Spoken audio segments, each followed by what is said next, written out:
Quem é que... inicialmente, nós vamos passar a palavra ao secretário, o senhor Ailson, tá? O senhor só pode usar a tribuna da Câmara, tá? E seja muito bem-vindo à Câmara aqui para fazer os esclarecimentos necessários ao Legislativo e à população, porque a nossa sessão é transmitida também na internet, na nossa rede social, e as pessoas que não podem estar na sessão, mas que têm internet em casa ou no celular, com certeza depois acessam através do Facebook da Câmara Municipal de São Miguel do Amaro. Senhor presidente, antes de mais nada, eu queria justificar a ausência da servidora Danusa de Oliveira, haja visto que hoje ela se encontra em Belém, pois ela está fazendo, junto com mais cinco servidores de outros municípios, no curso de regulação, curso esse feito pela Secretaria de Saúde Pública do Estado do Pará, da SESPA, e hoje tem a apresentação dos trabalhos, e então ela pediu que a gente justificasse a ausência dela. Mas vamos começar, a gente pontuou aqui. Tudo que a vereadora colocou aqui, a gente considera pertinente. Não tem aqui para desmentir nada, a gente não tem nem... Aqui na saúde a gente não trabalha com fórmula de bolo, que já vem pronto. Mas vamos lá. Ouvidoria. A ouvidoria, ela é inclusive pactuada dentro do sistema, do CISPACTO, e a secretaria que vai ter agora, dia 26, a avaliação do CISPACTO, que é o sistema que avalia os indicadores da atenção básica, a secretaria pretende implantar não só a ouvidoria, a gente quer fazer a implantação da ouvidoria junto com a auditoria, que são serviços que o Sistema Único de Saúde oferece e que a secretaria tem a obrigatoriedade de fazer com que eles existam. A gente tem dificuldade técnica e a gente tem dificuldade de espaço. Na reunião que vai ter de avaliação dia 26 do CISPACTO, a gente vai discutir com a regional e com os 22 municípios que fazem parte da Metropolitana 3, para que de forma esses municípios vão implantar esse serviço que ele não é só o município de São Miguel que não oferece. São poucos os municípios. Eu acredito que dentro dos 144 municípios do estado do Pará, talvez a Ananindeua, a Belém, os municípios com grande porte, Santarém, que tem uma estrutura maior e uma população maior. Isso não significa dizer que por você ter menos população, você não tem menos serviço. Bem, eu vou passar lá para o sétimo, dentro dos questionamentos feitos pela vereadora, é que do derramamento de água. A gente foi verificar em loco lá, a gente solicitou ao secretário de Infraestrutura, o doutor Barata, que comparecesse para averiguar, e ele está fazendo o relatório que vai chegar inclusive aqui nessa casa, que foi detectado que lá tinha 35 telhas quebradas, e alguém, eu não estou acusando ninguém aqui, mas os canos que a água sai estavam todos tapados com plásticos e com papel. Então, o que é que aconteceu? Transbordou e a água ela se infiltra e entra por qualquer cavidade que esteja alguma... Vocês fizeram um relatório fotográfico dessas imagens? O doutor Banato com certeza deve estar fazendo, porque a gente solicitou... Se o puder nos encaminhe, por favor. Tá? A gente solicitou para ele, justamente porque ele fizesse essa avaliação, porque é a Secretaria de Obra que baliza, ou seja, que dá o aval para que o serviço esteja tudo ok com relação à entrega no prazo previsto pelas obras, pela construtora que foram feitas as obras. A questão das cadeiras. A gente sempre vai ter deficiência, porque eu entendo que é difícil você estipular o quantitativo de pessoas que vai participar de um determinado evento. Eu vejo que aqui, por exemplo, se tem aqui 20 cadeiras, ninguém imaginaria que hoje tivesse 40 pessoas, alguém dessas 40 pessoas ia ficar sem sentar. Posso até dizer que é pouco, mas não é o suficiente, porque nós não trabalhamos com coisas previsíveis, são imprevisíveis. Uma coisa também que chamou a atenção, a produção feita pelo servidor. Vereadora, o Ministério da Saúde acabou com o sistema SIAB, que era o Sistema de Informação da Atenção Básica, criou o CISAB e posteriormente criou o ESUS. dentro do ESUS, ele colocou todos esses sistemas e deu para cada servidor que tem uma função técnica de ele ter a obrigatoriedade de fazer a sua produção. Essa normatização, nós inclusive também vamos mandar para essa Casa de Leis aqui, a dar conhecimento não só da vereadora, da Comissão de Saúde, mas todos os demais vereadores aqui presentes, para que eles entendam que isso não é uma imposição da Secretaria. Isso veio de cima para baixo. Isso é o Ministério da Saúde que, quando edita uma portaria, ele edita para os 5.660 municípios, ele não vê nenhuma particularidade, nenhuma especificidade que possa diferenciar, por exemplo, o município de São Miguel do Guamá do município de São Paulo. É a mesma portaria para todos nós, infelizmente. E por isso que muitas das vezes o Sistema Único de Saúde ele peca, porque nós temos especificidade que nos diferenciam. Nós estamos no norte, nós estamos no estado que é continental. Tem municípios aí, como Altamira, que é maior do que a Bélgica, maior do que muitos países da Europa. E você fazer um programa desse que você precisa de conectividade é muito complicado. Mas a gente está, dentro das nossas medidas, dentro das medidas possíveis, a gente está tentando cumprir uma determinação que já vem imposta e que muitas das vezes a gente não é nem ouvido. Olha, está aqui, tem que aderir, tem que implantar, porque se você não cumprir o prazo, você perde recurso. Então é isso que está acontecendo. A gente vai também mandar essa portaria, toda essa normatização, todo esse fluxo, para que os senhores aqui presentes tenham ciência do que isso aqui não é uma imposição da Secretaria. Só me permitam uma parte, secretário. Então, nesse caso, sendo uma portaria que obriga, vem de cima, mas a estrutura dada pela Secretaria de Saúde para que o servidor possa fazer, é muito complicado quando você dá uma missão a um servidor e não dá a estrutura adequada para ele. Com um computador, eles têm condições eles fazerem tudo? A gente já questionou, inclusive, isso, porque uma das exigências que tem no mínimo um computador. A gente já questionou, por exemplo, o fato de que tu tem no ambiente de trabalho 10 servidores que vão manipular a mesma máquina, quem que me garante que essa máquina vai aguentar?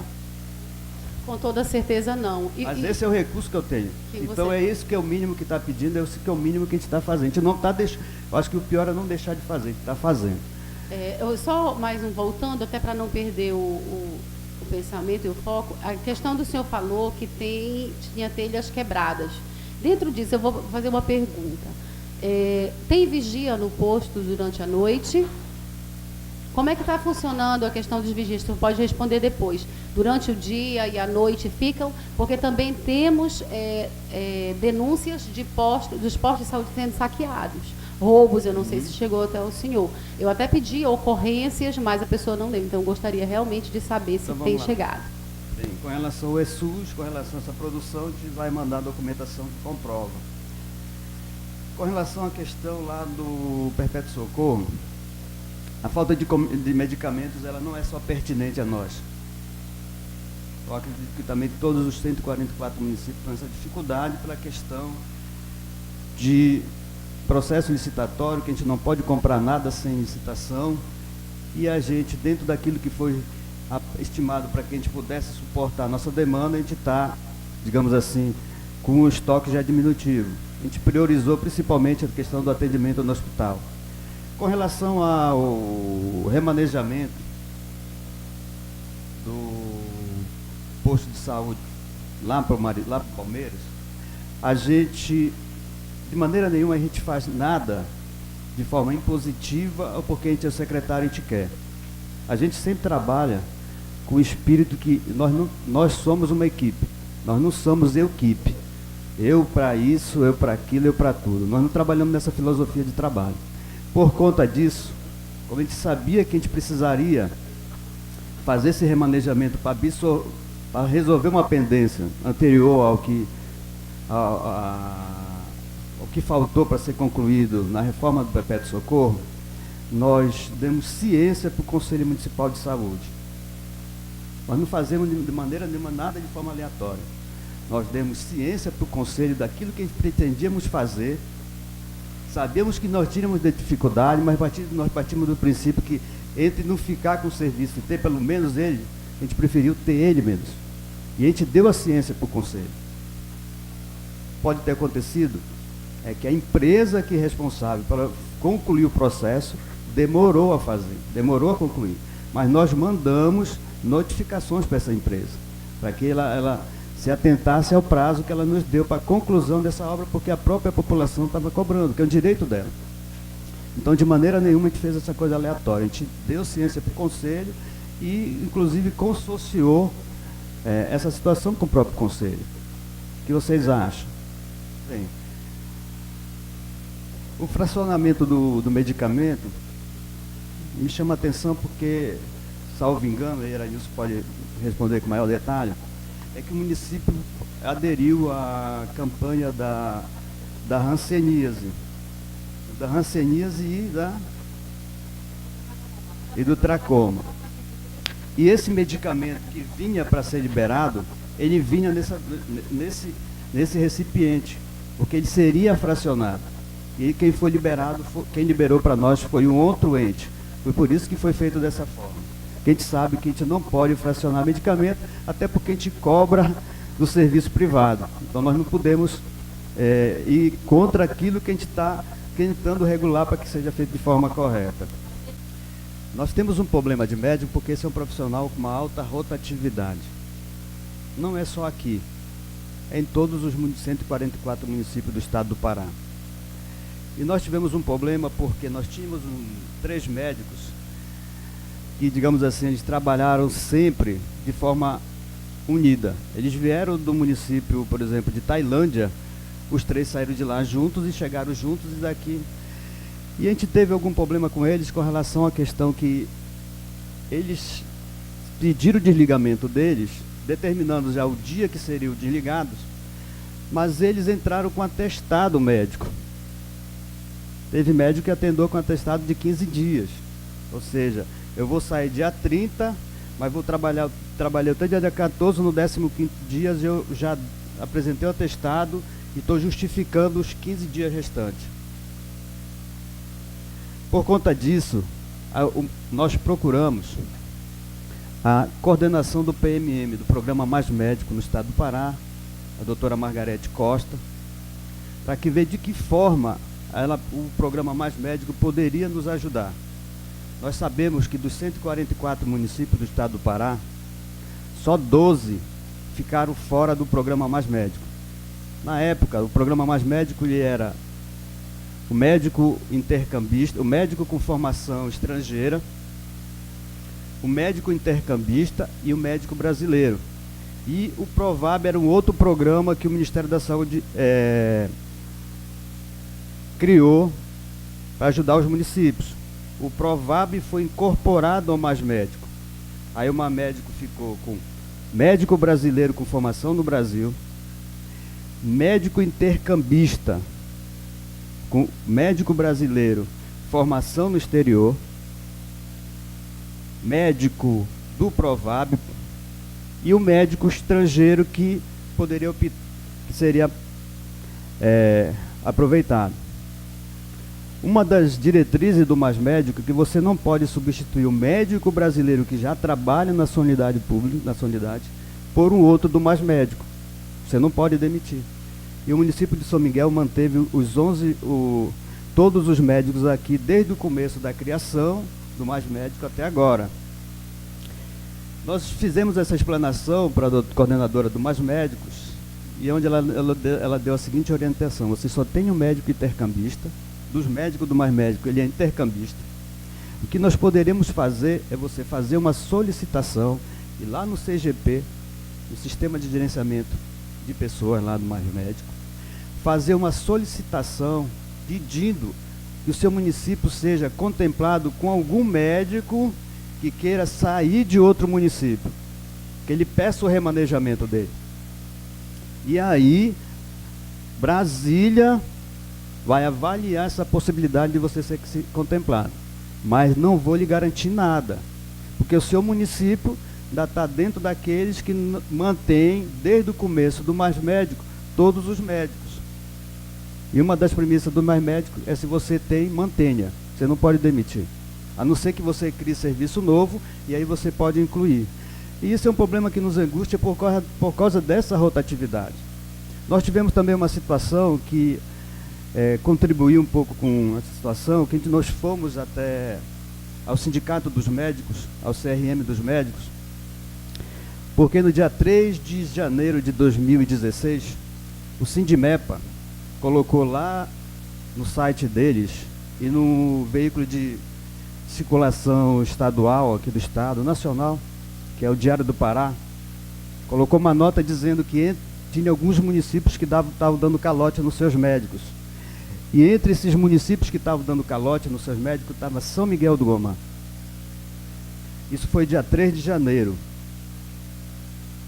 Dia 8 de janeiro, se não me engano, 8 de fevereiro, nós estivemos no Sindimepa, conversando com o Dr. João Gouveia, que é presidente do Sindimepa, onde nós postulamos o direito de resposta e levamos documentação comprovando que em 2014 e 2015 nós não tínhamos nenhum tipo de inconsistência que porventura poderia desfenestar a nossa imagem como secretaria.